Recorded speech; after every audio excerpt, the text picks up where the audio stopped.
Alan the Urban Arcade, and today I'm talking about Mortal Kombat Deception Premium Edition.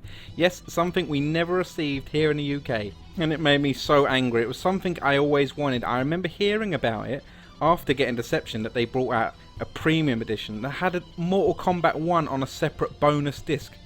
I really wanted it, but I could never get hold of one. I never found it in any stores, and ordering it from eBay was so expensive, especially shipping. That was more than the game at most points. Now, the weirdest thing happened to me the other day. I was looking on eBay, and what did I see? Yep, a sealed copy of Mortal Kombat Deception Premium Edition. Sealed, and it was in this country. So whoever got it must have felt the same as me and wanted it, but for some reason he decided to sell it. And I saw it, and I got it. Yep, I now own it. But you know what? I'm not going to keep it sealed. I'm going to open it. Now, on the back it states an arcade perfect version of Mortal Kombat 1. Now, I'm going to tell you a little bit why I find this the arcade perfect version to own physically. Now, yes, I played this in the arcade as a kid. I wasn't meant to be in there alone, but I was with my dad, and I enjoyed it. I found it very scary, and the blood in it was so intense. Someone killing you for losing a fight. Come on, that was pretty strange to see back then. And saying finish him, murder him. You know, we ended up getting the SNES version, and as you know, there was no blood or actual fatalities, but it looked really nice. It felt like the arcade version, to me as a kid anyway. And realistically, everyone, not just the kids, all wanted their own arcade machine with Mortal Kombat on it. Having the home ports weren't the same thing. Even though you were happy with the ones you had on your Super Nintendo or Sega, you wasn't deep down happy. You really wanted to own your own arcade cabinet. I used to try and make it feel like it was an arcade cabinet too. I just thought it was something that was never going to be possible. One day I might make a Mortal Kombat mini arcade machine, but who knows. You could still do some of the fatalities that looked like the arcade, but it just wasn't the same, was it? Let's face it. And there was no blood. Now, on the Sega Mega Drive ABACABB, everyone remembers that code. It would turn on blood.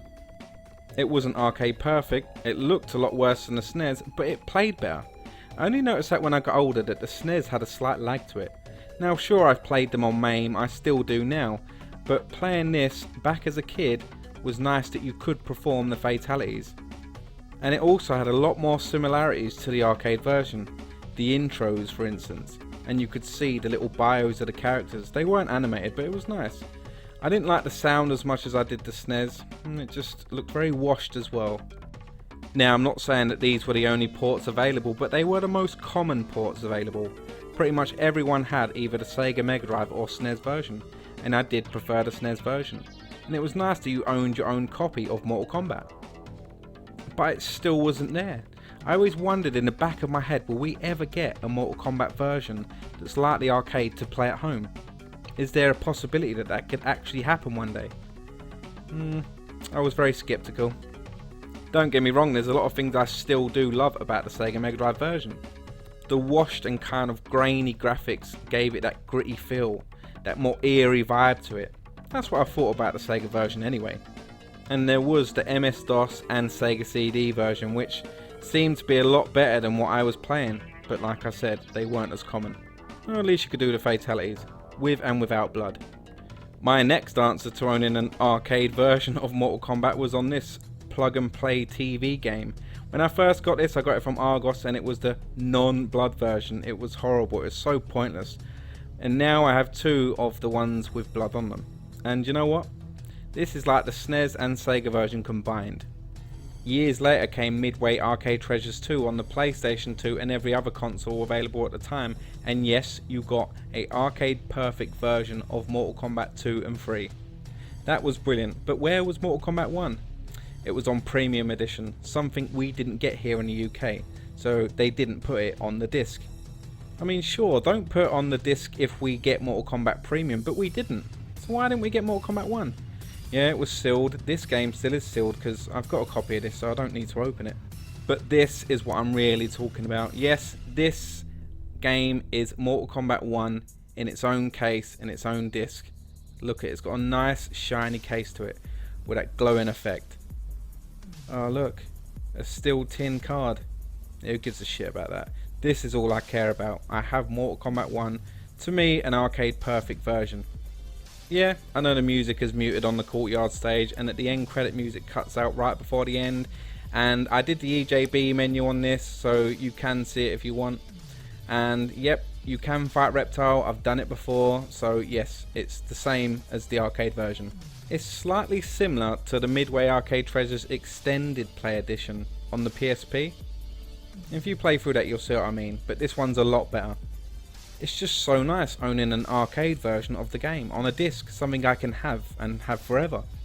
And that's what I would love now on today's consoles. Wouldn't it be nice if they put Mortal Kombat 1, 2, 3, Ultimate Mortal Kombat 3 and even Mortal Kombat 4 on one disc in a case? Come on, wouldn't that be amazing? And yes, the key word here is physical. I want them on physical media, on a disc or on a cartridge or something. I just want them so I can hold them in my hand and play them whenever I want. Now, this is what I like. All the fatalities are here. It's got that nice loud sound to it. When you uppercut someone, you feel it and they feel it. It's just got that arcade feel that I love and that I've longed for all this time, and now in a physical condition. Something soon I'm sure will be a thing of the past, owning physical copies of something.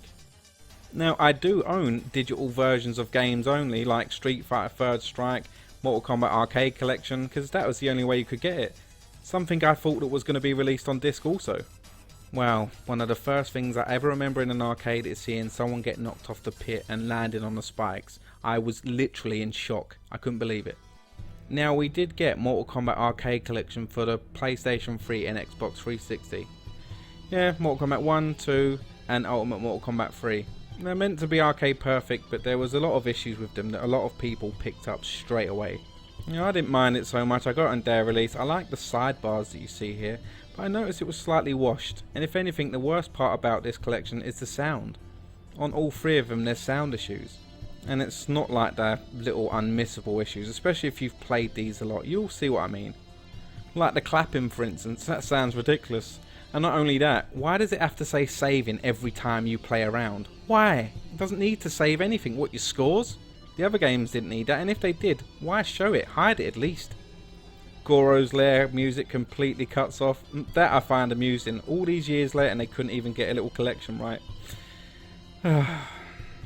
Well, it doesn't matter. For years I've been playing it on MAME along with other people. Everyone plays it on MAME. It's probably the best way you can play them. But all I'm talking about is having a physical version of Mortal Kombat 1. Something that seems out of the question. Or an arcade version anyway. Like you did when you had your SNES and Sega Mega Drive. You owned them. You owned them in your hands and you could play them whenever you wanted. I now have that again. That's what it feels like. It's now something I'll always have. My own copy of Mortal Kombat 1. The one to me that feels like an arcade perfect one. I know it has its faults, like everything does. But, you know, makes me happy. I'll see you later.